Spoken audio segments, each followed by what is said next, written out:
Hey everyone, my name's Zachary Leclerc and I'm running for president in this year's UMSU election. I'm running under the banner Zach for Prez as an independent candidate to prove we don't need slates in our union.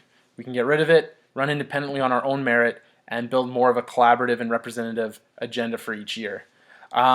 Because I'm running independently, I think it's important that I let you all know my thoughts of the policy from every other slate and candidate running in this election.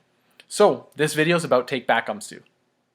The first thing that I want to note from Take Back UMSU's policy is their neutral office hours. I think this is kind of a weird sort of policy. I mean, frankly, office hours just means you're available for students. So if a student emails you and asks to meet elsewhere, you should just be able to do that. I don't think you need to assign neutral office hours. What I like much more from their policy is their policy on town halls. And a few other slates have proposed this. I definitely agree that we should be having more large-scale meetings on a monthly basis, although I still want to emphasize to all students that UMSU Council meetings are open to the entire student body, and every student has an opportunity to provide motions and have a say at every council meeting. So don't be afraid to come out to the UMSU Council meetings every other Thursday and say what you have to say.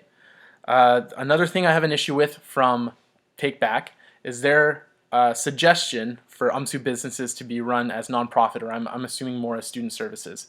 I think it's important that we identify businesses as businesses and services as services. The Hub was run as a service in its first few years of conception, and in 3 short years, it lost nearly $1 million. It's not an effective way to run a business. You need to run a business as a business. That way, if you have a bad year or an off year, you're hopefully breaking even or only losing a little bit, not as much as the Hub was. I think a far better idea with our businesses is to let our managers do their job and not have exec try to micromanage the managers. And beyond that, we need to work on a promotion strategy to get more community members and city people within the city utilizing our businesses and what we provide. So they're kind of pooling money into our organization, and we can use the revenue generated at our businesses to fuel our endowment fund and increase our operating budget and campaign budgets and et cetera, et cetera. The last thing I have an issue with in their statements, in their policy, is their idea to bring back archives. Archives was closed because it wasn't being used. Over the last few years, it was steadily declining in student usage, and it could no longer. It was run as a service, and it was increasingly getting closer to a point where it would need to be bailed out by the union. The fact of the matter is, students are using more and more kind of Facebook and online opportunities to reach out to other students that have the textbooks they need.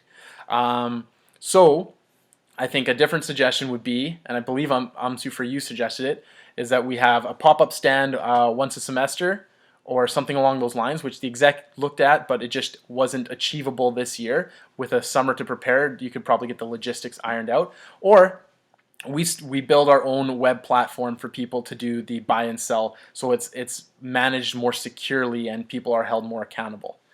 A few good things from their thing that I liked, and I would probably take from my own campaign, to tell you the truth, and if one of them get in office with me, I would definitely push to continue this. But their job database idea, I think, is great. A central space for students to find job opportunities for them can also hold us accountable, hold the employers accountable too. Students can let us know when they have terrible job experiences with employers, and we can just maybe not put their job postings on our list, right? Addressing housing concerns. I'm from residence. Housing concerns are a big deal for me. I think the solution is to advocate to the administration that when they develop the Southwood Lands project, that instead of just low-income housing, we pushed for residence housing. Having a stronger residence community on our campus strengthens the campus community, offers better hours for food services and other services on campus. We definitely don't have enough beds on campus with 1,100 beds. We should be closer to the 5,000, 8,000 bed mark. So I definitely agree with that policy. And their idea of a transparency committee. I'd push for more of an executive oversight committee and just to oversight the executive, but no matter what, there definitely is too much opportunity for the executive to kind of have their fingers in everything and control everything. So we need some oversight there. And last but not least, Aramark's monopoly. I don't think anyone is truly appreciative of Aramark on our campus and the way they're controlling the food system on our campus and hindering student groups from being able to sell sweets or samosas whenever they need to do a fundraiser. We have been working on this year. We have been pushing the administration to review Aramark's contract, and I have every intention to continue pushing that next year. That's all I got to say on Take Back UMSU.